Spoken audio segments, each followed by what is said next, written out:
derby, c'est un match pas comme les autres. Pour nous, les supporters, c'est un match déjà qu'on a coché depuis le jour où le calendrier est sorti. C'est pas seulement le résultat final qui compte, que ce soit une victoire ou une défaite ou un nul. Le plus important, c'est ce que les joueurs donnent aussi sur le terrain. Alors forcément, nous, en tant que supporters, on ne demande qu'une chose, c'est la victoire. Parce que ça ne rapportera pas que 3 points pour nous. C'est aussi la suprématie régionale qui compte. C'est quelque chose qui nous manque depuis plusieurs années. Hein. Le dernier derby, c'était en décembre 2019. Donc 5 ans et demi qu'on attend, enfin même quasiment 6 ans qu'on attend ce match. Pour moi, c'est vraiment l'opposition entre deux villes, deux histoires différentes, deux clubs de parcours différents. Après, nous, sur Boulogne, de base, notre derby, c'est vraiment avec Calais. Mais depuis maintenant 2013, il y a vraiment une rivalité et un derby qui s'est mis en place contre Dunkerque. Un derby, c'est une confrontation entre des villes très rapprochées.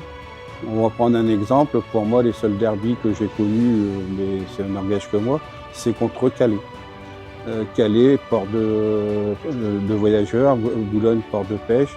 La proximité faisait que c'était vraiment un derby comme je le conçois.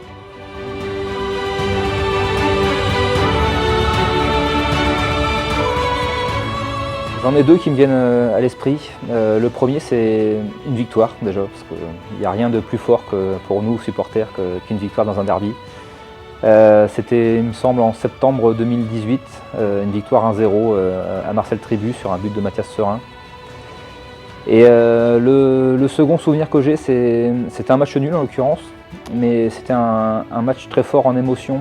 C'était le dernier en l'occurrence, celui en décembre 2019. C'était aussi un match hommage au père de Junior Senneville, qui était donc dirigeant au sein du club de Dunkerque. Et donc Junior, ex-joueur de Dunkerque et joueur de Boulogne. Donc c'était un match très particulier et très fort en émotion qui s'est terminé sur un match nul, un partout. Moi, je vais plutôt citer un bon. C'est le match nul en mai 2017 à Dunkerque, où en fait nos joueurs ils se sont tellement bien combattus. Je me rappelle ce jour-là, il y avait eu un but de Grégory Thiel, de Sacha Essombe et de Rémi Bonenfant, avec aussi une bonne entrée de René Schedler. Mais en fait, d'avoir la légende du club, des jeunes du cru qui nous permettent d'arracher le match nul, et qu'en plus de ça, ce jour-là, on permet à Dunkerque de remonter. En tant que supporter boulonnais, ça donne le sourire. Pour moi, Dunkerque n'est pas un derby. De fait, peut-être de par mon âge, moi, quand j'ai connu Dunkerque, quand j'étais gamin et que j'aimais bien le foot, Dunkerque était quand même le club qui a vécu le plus longtemps en D2 à l'époque. Et j'aimais toujours Dunkerque avec Dupont. C'était vraiment le club de la référence de la région et du Nord-Pas-de-Calais, quoi.